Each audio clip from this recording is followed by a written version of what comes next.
Vijay Antony films corporation presents Vijay Antony, Mirnalini Ravi நடிக்கும் Romeo உங்கள் அபிமான திரையரங்குகளில் ரெஜின் மூவிஸ் வெளியீடு. நம்முடைய அரசியல் விமர்சகர் திரு ரமேஷ் சேதுராமன் இணைந்திருக்கார். திரு ரமேஷ் சேதுராமன், மதுரை போன்ற இடங்களில் பாஜகவுடைய நேரடி பிரச்சாரம் அப்படின்றது வாக்குகளை அதிகரிப்பதற்கா சீட் பெறணுன்ற நோக்கத்திலையா? இது ரெண்டுமே தானே.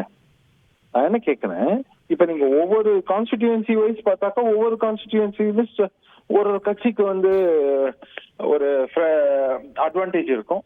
அவங்க வெற்றி பெறுவார்கள் இருக்கலாம், இல்ல அவங்க இரண்டாவது இடத்துக்கு போகாங்க அப்படிங்கிற ஒரு நிலைமையில இருக்கலாம். சோ ஒவ்வொரு கட்சிக்கும் அது ஒவ்வொரு கான்ஸ்டிடியூன்சில அது வேறுபடும் அப்படின்னு நம்ம பார்த்திருக்கோம். ஆனா பாஜக வருது என்னன்னா 10 வருஷத்துல எல்லாமே சொல்லப்பட்ட விஷயம் கடந்த 8-9 வருஷத்துல அவங்க தமிழ்நாட்டையே போக்கஸ் பண்ணல, ஒரு சீரியஸ்னஸே இல்ல அப்படின்னு சொன்னதுல இருந்து சேஞ்ச் ஆகி அவங்க ஒரு புது எக்ஸ்பெரிமெண்ட் பண்ணாங்க. ஒரு புதிய தலைமை இயக்கத்திலேயே இல்லாத ஒருத்தரை கொண்டு ஒரு தலைவராக்கி அதையெல்லாம் பண்ணியிருக்காங்க. அங்க எடுக்கக்கூடிய ஒரு முன்னெடுப்புகள் எல்லாம் அது இப்ப சத்திக்கு ஒரு அக்ரெசிவான ஒரு முன்னெடுப்பு. அதுக்கு ஒரு சில பலன்களை இவர்கள் பார்த்து கொண்டிருக்கிறார்கள். நிச்சயமா வாக்கு சதவீதம் வளர்கிறதுங்கிறத நம்ம பாக்குறோம்.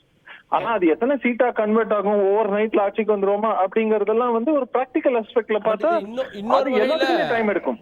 அதிமுகவோட கூட்டணி அமைச்சிருந்தா இத்தனை முறை பிரதமரோ மத்திய அமைச்சர்களோ வருவாங்களா?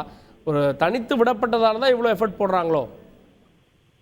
இல்ல அப்படி கிடையாது, இல்லைன்னாலும் வந்திருப்பாங்கன்னு நான் பாக்குறேன். ஏன்னா காரணம் என்னன்னாக்கா இப்ப சவுத் ரொம்ப ஒரு முக்கியத்துவம் இருக்கு. இப்ப என்னன்னா நார்த்தை பொறுத்த வரைக்கும் நீங்க ஆன்டி இன்கும்பன்சி என்னதான் சொன்னா கூட 10 வருஷம் சொன்னா கூட உங்களுக்கு நீங்க வெறும் பிரைம் மினிஸ்டரை பார்த்து ஓட்டு போடுறது கிடையாது. லோக்கல் கான்ஸ்டிடியூன்சில யாரு எம்பி கேண்டிடேட்ங்கிறதுல ஆரம்பிச்சு எல்லாத்தையும் பார்த்துதான் ஓட்டு போடுவாங்க. அப்படி இருக்கும்போது நம்ம இந்தியா பூரா பார்க்கக்கூடிய ஒரு விஷயம், பல மாநில தேர்தல்களே பார்த்தோம்.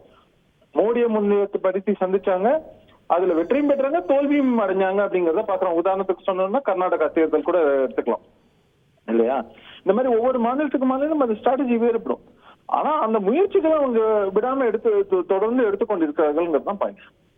நன்றி திரு ரமேஷ் சேதுராமன், இணைந்து உங்களுடைய பார்வைகளை பதிவு செய்ததற்கு நன்றி. தொடர்ந்து அமித்ஷாவுடைய ரோட் ஷோ மதுரையில என்ன தாக்கத்தை ஏற்படுத்தும்? Vijay Antony films corporation presents Vijay Antony, Mirnalini Ravi நடிக்கும் ரோமியோ உங்கள் அபிமான திரையரங்குகளில் ரெஜின் மூவிஸ் வெளியீடு.